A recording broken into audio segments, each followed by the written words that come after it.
गुरु प्यारी साध संगत जी, आप सभी को प्यार भरी राधा स्वामी जी।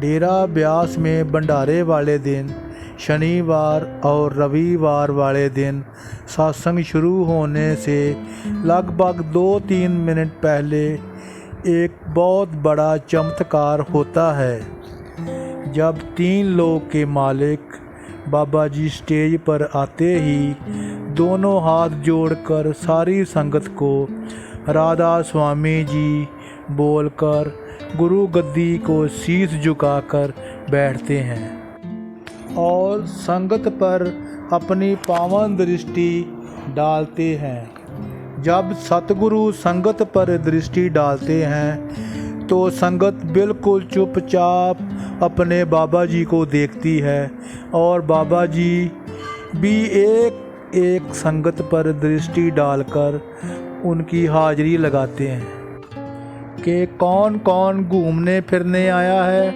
कौन सेवा करने, कौन सत्संग सुनने और कौन अफरा तफरी करने आए हैं।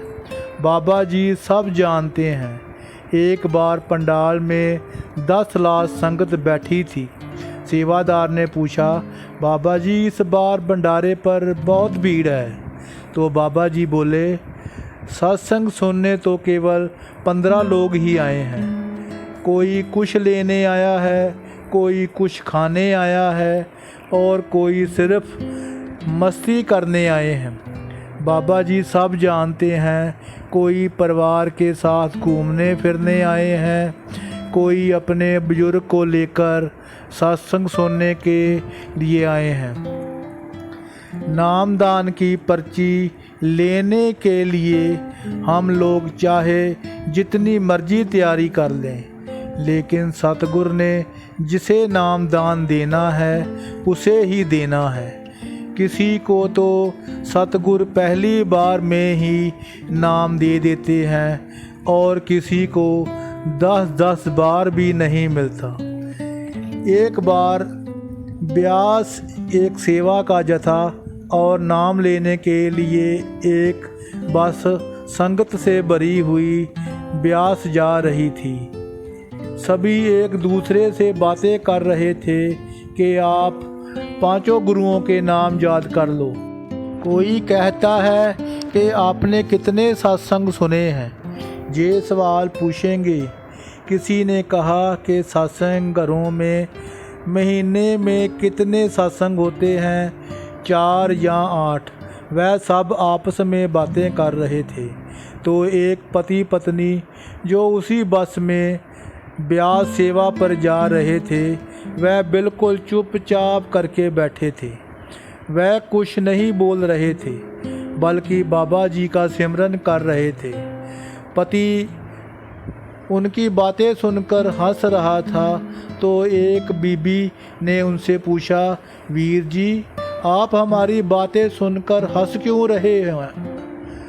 तो वह बोला, बहन जी नाम जिसको बाबा जी ने देना है उसे ही देना है, जिसे नहीं देना हम चाहे कितनी मर्जी चतुराई कर लें, तैयारी कर लें, सब मालिक की मर्जी से ही होना है।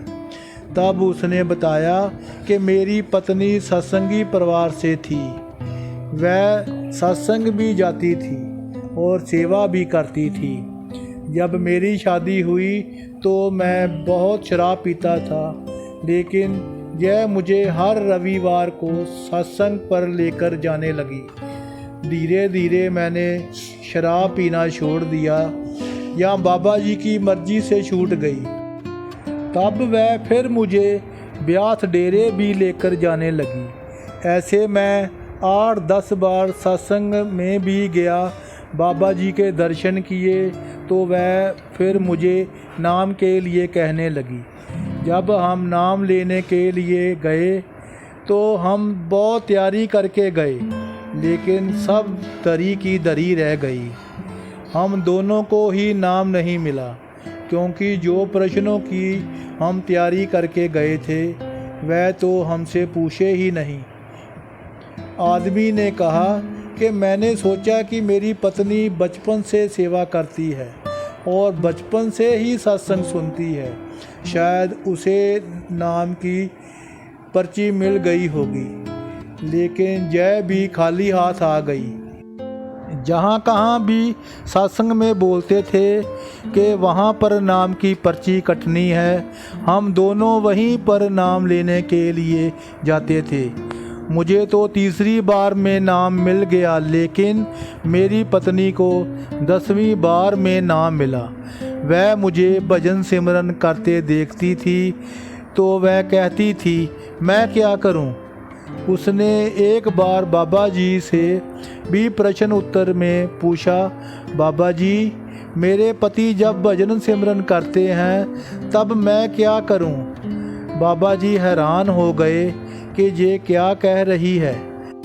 फिर बोली, बाबा जी, मेरे को भी नाम दान दे दो ताकि हम इकट्ठे बैठकर भजन सिमरन करें।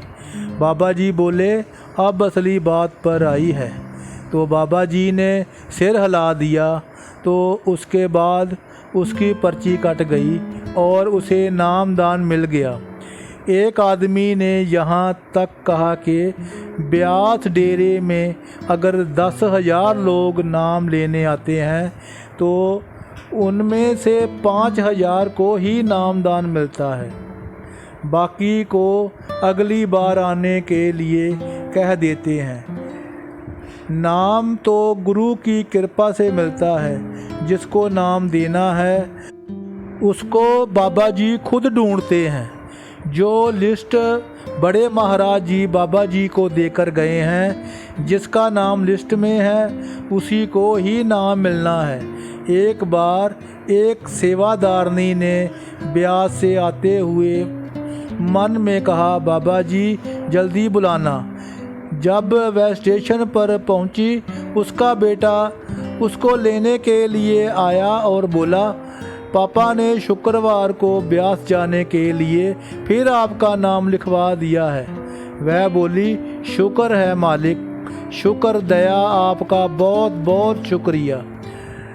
इसके साथ ही इजाज़त चाहते हैं, मिलते हैं नई साखी के साथ।